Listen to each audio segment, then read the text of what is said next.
Bienvenue, chers critiqueurs, et aujourd'hui, nous nous retrouvons pour faire une rétrospective.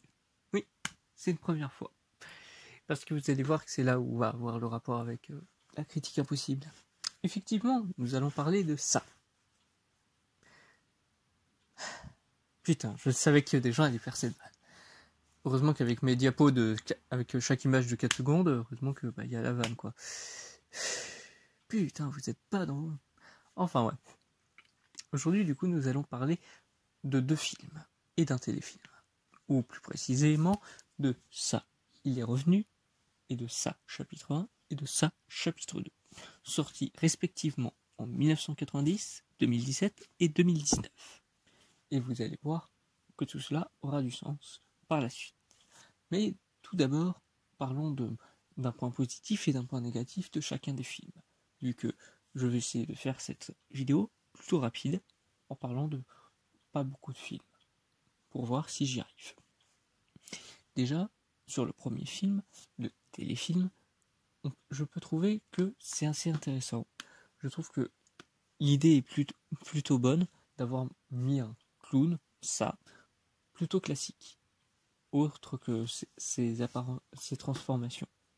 Là où je veux en venir, c'est que c'est assez intéressant de faire que le monstre soit vraiment plus comme la vision que tout le monde pourrait être coulrophobe. Genre c'est vraiment un clown classique, en apparence. Et que c'est, au fur et à mesure, le monstre tel qu'on le connaît. Et que du coup, je trouve ça très intéressant.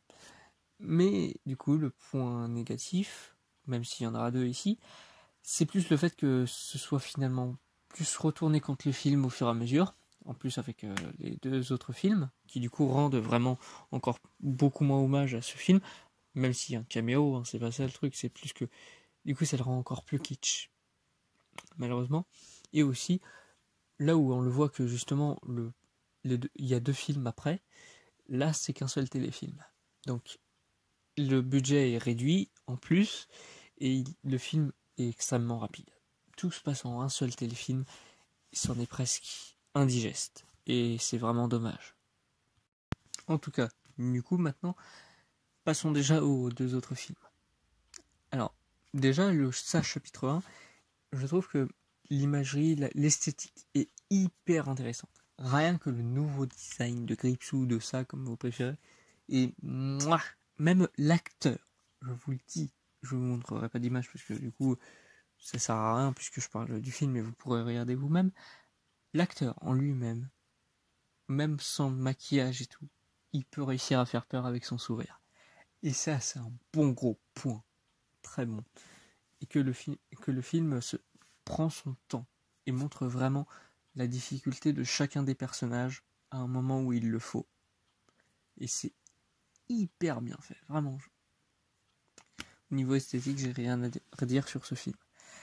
Cependant, j'ai du coup un petit souci sur celui-ci, bien sûr, comme tous les films de cette liste, c'est le fait que ce film, comme vous l'avez peut-être remarqué, en fait se passerait, si je me sens bien, dans les années 90. Alors, ça semble être anodin dit comme ça, mais en fait, pas tant que ça. C'est certes pour taper sur la frôle nostalgique, non j'ai oublié comment on dit, la raille nostalgique, non je laisse tomber, je sais vraiment plus. Le fil, non j'arrête, le film nostalgique, c'est bon, on arrête sur ça. Eh bien, au final, ok, mais ça fait trop penser à Stranger Things. Genre, à chaque fois que je vois, je me dis que c'est beau, tout ça, mais ça me fait trop penser à Stranger Things. C'est abusé. Et du coup, Stranger Things déjà a une assez grosse ambiance aussi. Et du coup, je mélange les deux. Et du coup, à chaque fois que je vois ça, je suis ah oui, c'est vrai, je regarde ça. Je regarde pas Stranger Things the movie.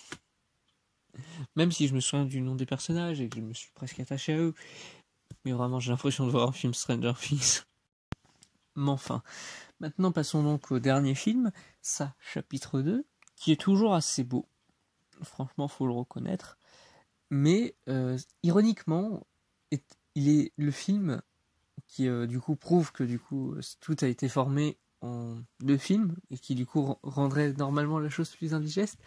Finalement non. Il y a trop de choses. Genre vraiment, il y a trop de choses. Et ils ont vraiment, tous les personnages ont le karma. Vraiment, je comprends pas. Et oui, je commence par les points négatifs pour vous allez comprendre par rapport à la critique impossible. Mais voilà, je comprends pas comment tout peut être aussi indigeste et aussi rapide en fait. Alors que c'est le film le plus long. Hein. Mais sinon, du coup, passons du coup à mon point positif. C'est le fait que le film a de très bonnes idées. Et encore une fois, l'imagerie est très belle. Genre, là où je veux en venir, c'est que par exemple, l'idée de leur repas qui part en couille, mais de la manière dont ça part en couille, mouah, ou un personnage qui remarque que Gripsou est de retour dans leur vie, on se suicide de désespoir. C'est horrible, mais c'est exactement ce que j'attendais. C'est exactement ce qu'il faut. Et aussi comment meurt Gripsou. Il meurt parce qu'il a peur. Il a peur de ne plus faire peur. Et ça, je trouve ça génial. Maintenant, parlons donc d'où est la critique impossible. Comme vous le saviez, le téléfilm est sorti en 1990 et le premier film est sorti en 2017. Oui, ça fait pile 27 ans après. Et c'est un très bel hommage. Cependant, ça voudrait dire que cette rétrospective ne sera jamais complète. Car peut-être qu'en 2044, nous aurons à la fois encore des films. Si il n'y a pas ça chapitre 3 ou autre. Voilà. Je vous dis donc au revoir, je termine sur ça, parce que je n'ai pas plus à rajouter. Allez, bye!